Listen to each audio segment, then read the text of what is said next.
Recognition, power, and influence is your birthright, and this podcast shows you how to get there.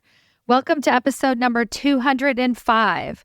Today's episode is my annual performance review episode. It is also my not-so-subtle reminder that a promotion is not a reward for your hard work. And if you have been listening to my podcast or read my book, Promotions Made Easy, you already know this. But yet so many of you still come to me at performance review time and say, hey, how do I do my performance review the right way?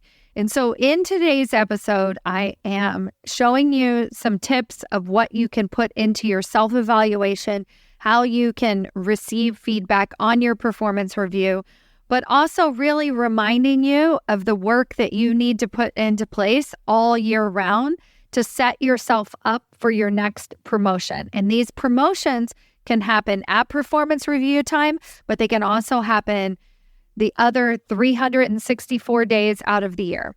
So listen to today's episode, get your performance review in check, get it ready to hand over to the people in charge, and also set yourself up for success over and over and over again in your career. Let's get started. Welcome to Women Changing Leadership. I am your host, Stacy Mayer, and I teach you how to get promoted, get paid, and bring your whole self to the leadership table. I am on a mission to change organizations from the C-suite out because women are the new face of leadership, and we are doing it on our terms. Hello, corporate badasses. Welcome to another episode of Women Changing Leadership. I am your host, Stacy Mayer, and super excited, as always, to be here with you again this week. Today's episode is sponsored by the goddess Sekhmet. Be strong. You are stronger than you think you are, and your strength assures a happy outcome. You are stronger than you think you are, and your strength assures a happy outcome. I draw a card at the beginning of every episode, and today's episode is going to apply very directly to our podcast episode subject matter today, and I'm really excited that I drew this one in particular. So today I'm going to be talking about performance reviews, and this is what I would consider to be my annual episode on performance reviews. It's sort of like a has-to episode, something that I have to create once a year as a reminder for you.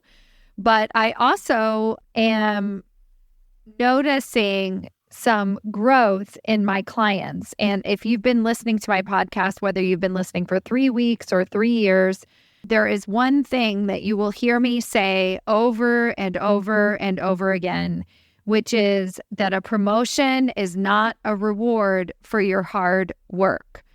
In chapter, I think it might actually be chapter 2, but basically chapter 1 of my book, Promotions Made Easy, I talk about how your performance review is not a time for you to negotiate your pay raises, and that all opportunities and promotion opportunities happen long before your performance review.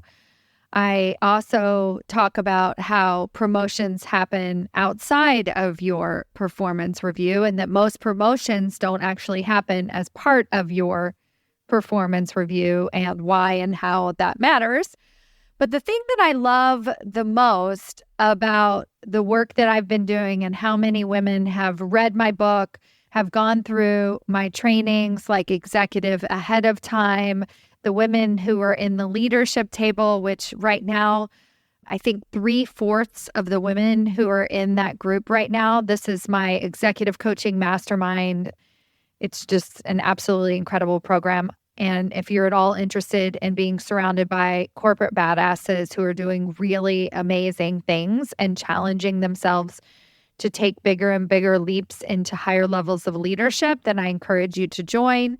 and coach with me, even one-on-one outside of that group. It's an incredible platform and opportunity for growth and support.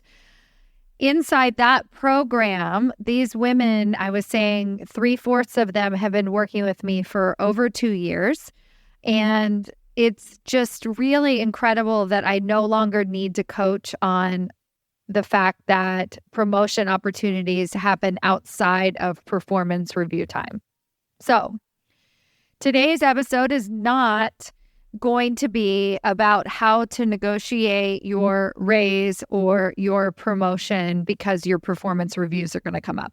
That is not what today's episode is going to be about. But what today's episode is going to be about is a friendly reminder. So if you need to hear it one more time, I'm happy to say it, is that all promotion opportunities happen and are decided at least 6 months before your actual performance review, and that your performance review is not an opportunity for you to negotiate a pay raise or a promotion. That's your friendly reminder. And then also to tell you in today's episode what you can do with your performance review instead. So first of all, I just want to applaud you, say thank you, congratulations. You're amazing for already knowing that, okay? But that's just the friendly reminder. You already know it. But what you might forget is, okay, my performance review is coming up. What do I do? And the reason that I know you might forget is because even the women who've been working with me for 2+ years, they still ask me, hey, my performance review is coming up. What should I do? What should I talk about? What do I need to say? So in today's episode, I'm going to tell you. All right. So now let's get into performance reviews. So if we know that all promotion and salary negotiations are happening, 6 months prior to your performance review, then what is your performance review for? Quite literally, your performance review is a piece of paper that gets filed away. It is a legal document that human resources holds onto that documents your performance throughout the year. Sometimes they will use your performance review and the numbers and the ratings and the scale that you're at to see if you qualify or are eligible for a promotion. This is, in fact, what it is used for as a tool, as a gauge. But you can even get exceeds expectations on your performance review and still not get a promotion. And here's why. Because your performance review is not quite literally, more often than not, a gauge for whether or not you're going to get promoted. Yikes. Yet we are spending so much time, so much energy on making sure that we get this piece of paper right, that we do a good job, that we pour all of our energy and all of our time. So you take your entire year of professional development and you pour it into this performance review. You don't have any conversations throughout the year.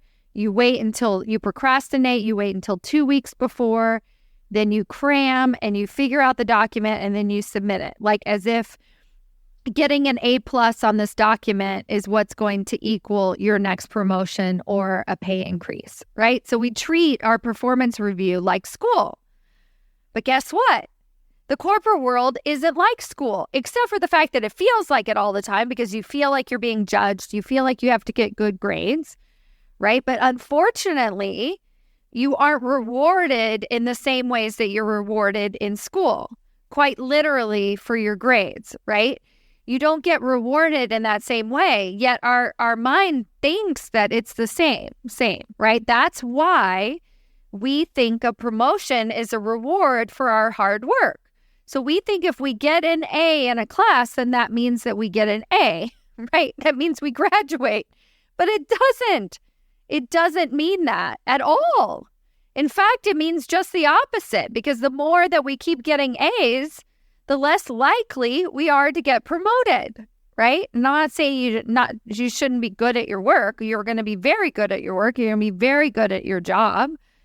You're going to be very high quality in your delivery. But if you don't spend time on the other things that equal getting a promotion, AKA note to self, building trust with executive leadership that you're ready to lead at the next level, then you're still not going to get promoted. All right. So again, what do we use our performance review for if that is not an opportunity? So it's a legal document. They're going to file it away. So it's very important that you do spend some time on your performance review.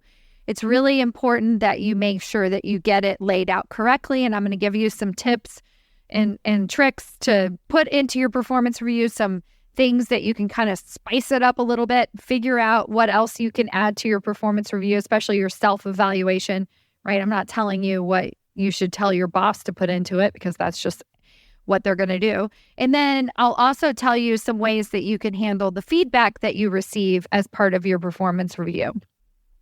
But if you know that your performance review doesn't actually equal a promotion, then I just want you to remember throughout the entire rest of the year that everything you do all year long is what actually gets you promoted to the next level of leadership. Now, you might get promoted at performance review time, but all of the women who I have met, like 100% of the women who I have met, knew they were going to get promoted at performance review time. They already knew. They didn't like walk into the performance review and then go, oh my gosh, really? I'm getting promoted? That's amazing.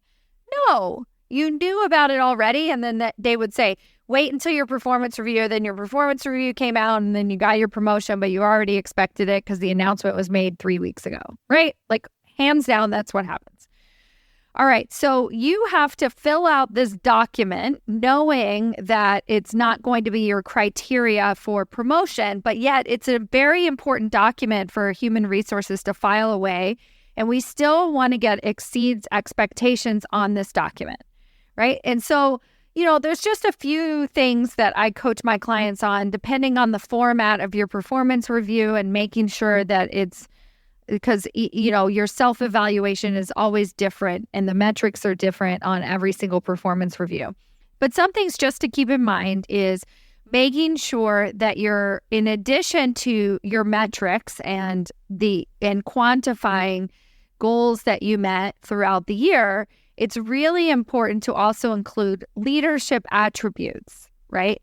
Making sure that you get the language of executive leadership and include that somewhere in your self-evaluation, right? Some of the leadership attributes. Now, this doesn't necessarily mean that you have direct reports. You could have direct reports and you could talk about some of the problems that you solved with your team, but still, even solving problems with your team is more about your day-to-day job and your performance and not necessarily the leadership skills that you've been honing in on throughout the year.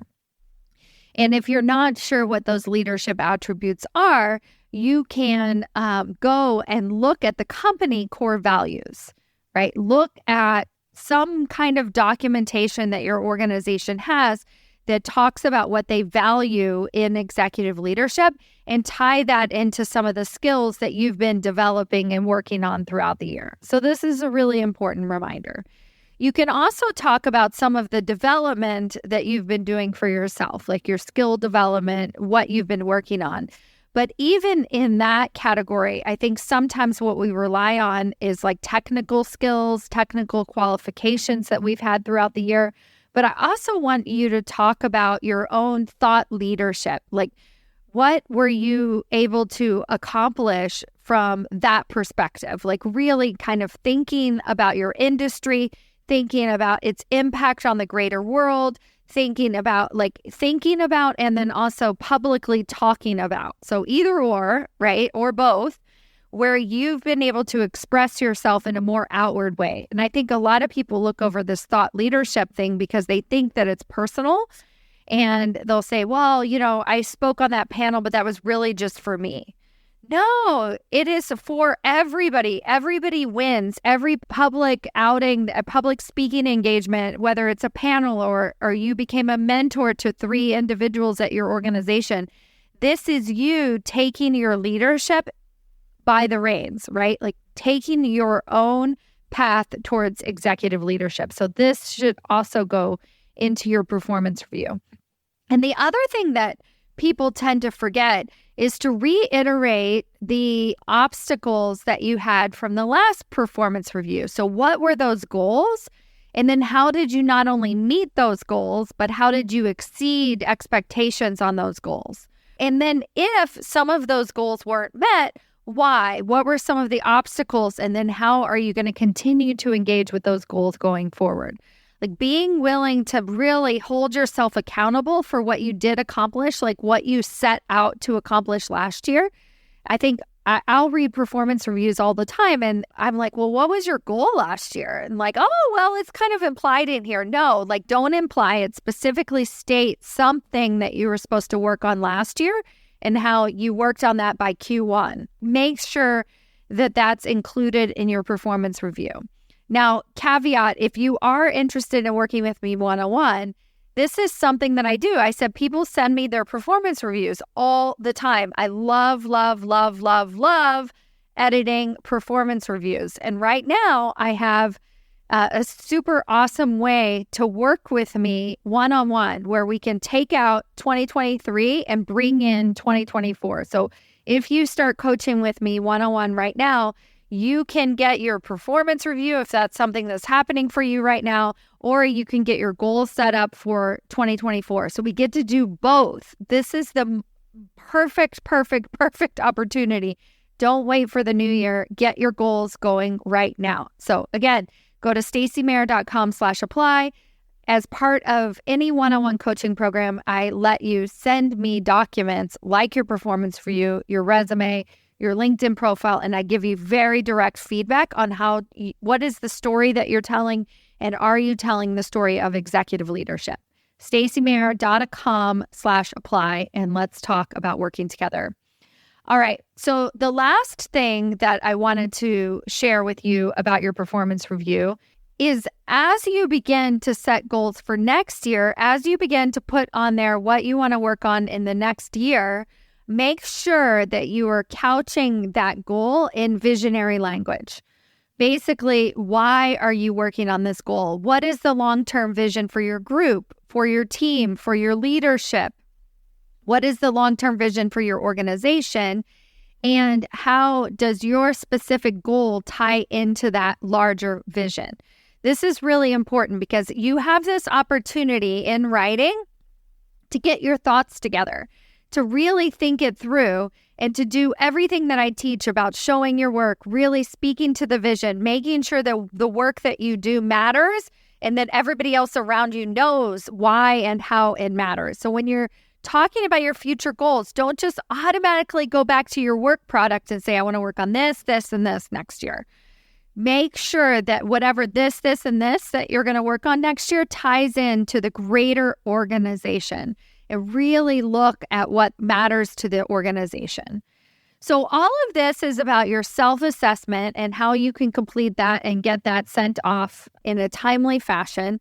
I really encourage you to remember that this isn't the end-all be-all document in the sense that it's going to equal a promotion or not a promotion, but it does matter, right? It needs to look professional. It's an opportunity to play around with the language that you're using, how you're communicating about your leadership, and so on.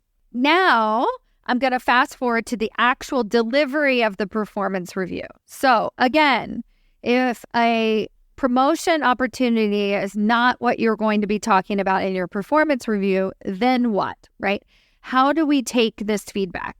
So the first thing I want to remind you of is that this isn't going to be some glorious conversation where all of a sudden they're going to be like, amazing, we're going to give you this huge bonus as part of your year, because chances are really good that you're going to know if you're getting that or not before you get into your performance review. And this will help with some of that disappointment and letdown.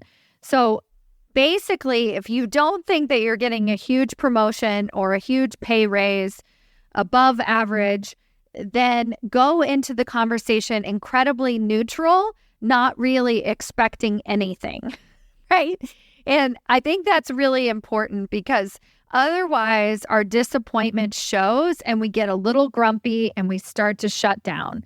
This is what the women who I work with, they don't get angry, they don't scream, they don't turn over the table. Usually what they do is they just shut down or they start to argue. Well, that wasn't my fault, or, well, I didn't really know about that, or, well, I'm really surprised that you're saying that to me because I didn't really, and then you start arguing in the performance review. And the performance review is not the time to negotiate. You're not there to negotiate. Your boss is not there to negotiate. They're just delivering information that's going to go into your file for future human resources. This is so important. Like, let it go. Then there are other opportunities where you can return and negotiate for your pay raise, or you can negotiate for a promotion, right? There are so many other opportunities outside of your performance review. So remember, again, if you want a promotion on your performance review, you have to start working on it 6 months ahead of time. So if you're receiving your performance review and you're not receiving a raise or a promotion, and maybe you're just getting an average salary increase or something, and yet you want to be considered for a promotion next time, this is the perfect opportunity to bring that up. But remember, you're not talking about right now. It's too little too late right now. And that's an important distinction. So don't start talking about why you didn't get promoted this round. Begin talking about how you can get a promotion next round.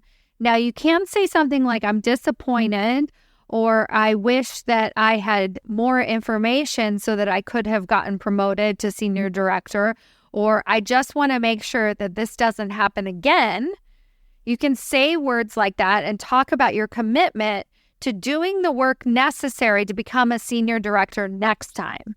What do I need to do to make sure this never happens again on a performance review? Like, thank you so much for the high marks. Thank you for the exceeds expectation, but I want the recognition and the salary to match.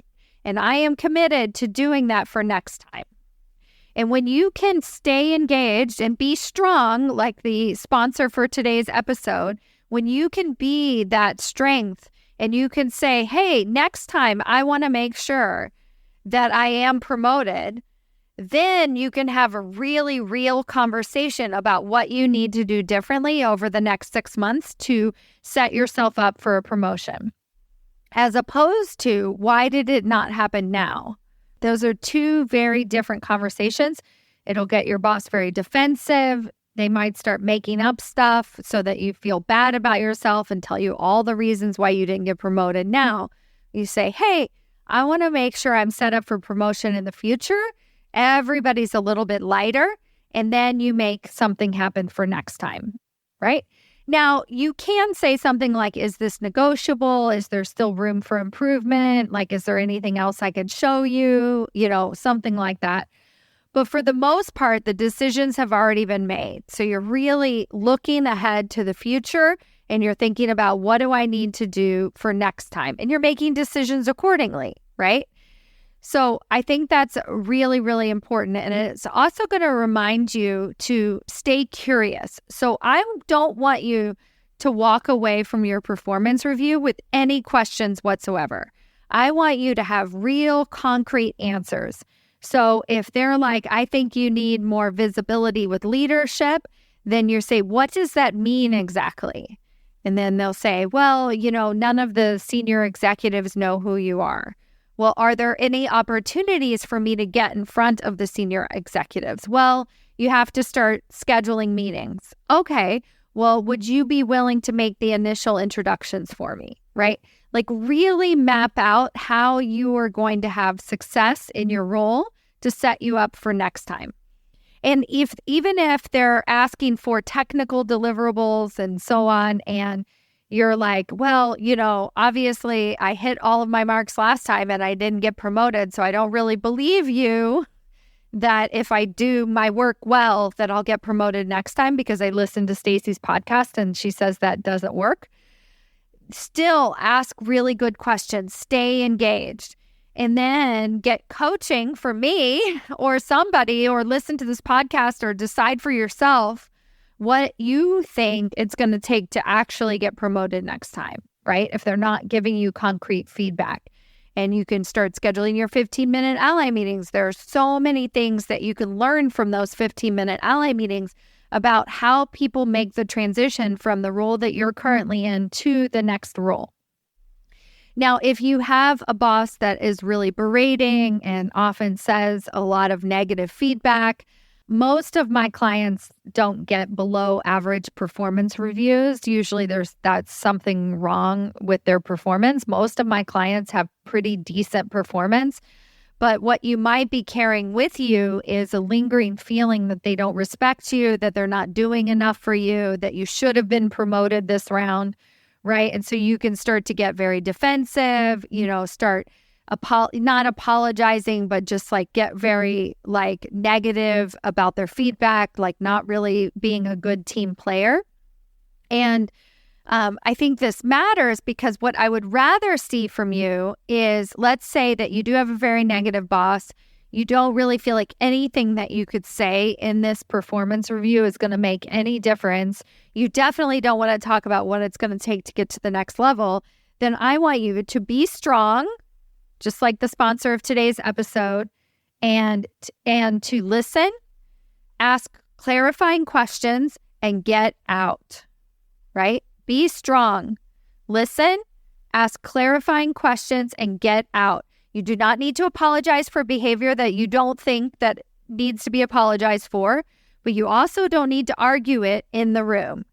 You can, on a lot of performance reviews, you can write a rebuttal or something that if you disagree with it, and that's something that you should figure out from human resources, especially if somebody is being unnecessarily negative towards you and they seem to be sabotaging you. There are ways to work around it, but generally speaking, arguing with them in that instance is not going to get you anywhere. You can follow up afterwards. You can go to another person and see if they corroborate your ideas, like whatever that might be. Again, today's performance review touch point, my annual performance review episode, is one big poster reminder that performance reviews are not the time when promotions happen. Yet it is still very important to showcase your work, to use it as an opportunity to understand, to open the door to your professional development conversation for next time. All of those things can still very much happen at performance review time. And then everything else I want to happen outside of that. And there is so much in that everything else column. I hope to see many of you on a consultation. I would absolutely love to work with you and bring in 2024 on the right foot. Definitely get on my calendar. And otherwise, I'm going to have more end of the year tips as we continue to wrap up and think about everything that has happened for you, all of your successes, all of your challenges in 2023. And I am so excited to be here with you. Thank you so much for listening, and I'll see you next week. Bye.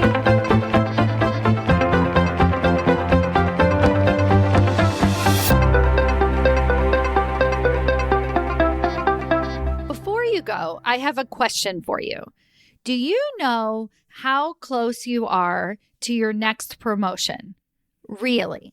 Not what your boss has told you, not what you even believe to be true, but have you actually taken the time to sit down, take an assessment, review the 5 categories that it takes to get promoted into senior executive leadership positions, and decided where you fall in each category, and given yourself a ranking on a scale of 1 to 10 of how close you are to getting your next promotion? Have you done this? Well, now's your chance. If that feels interesting to you and you're like, hey, I want to know exactly how close I might actually be, or how far away you might be, and what it's going to take to get you even closer, then I invite you to take my promotability quiz. This is a quiz that I put together with practical tips that actually tell you where you're lacking and where you're winning. What are the areas that you actually need to improve and not necessarily what your boss is telling you all the time, so that you can take concrete steps towards landing that next promotion and changing the face of the leadership table. Go to yourpromotabilityscore.com to take your free assessment today. Yourpromotabilityscore.com, and let me know how it goes.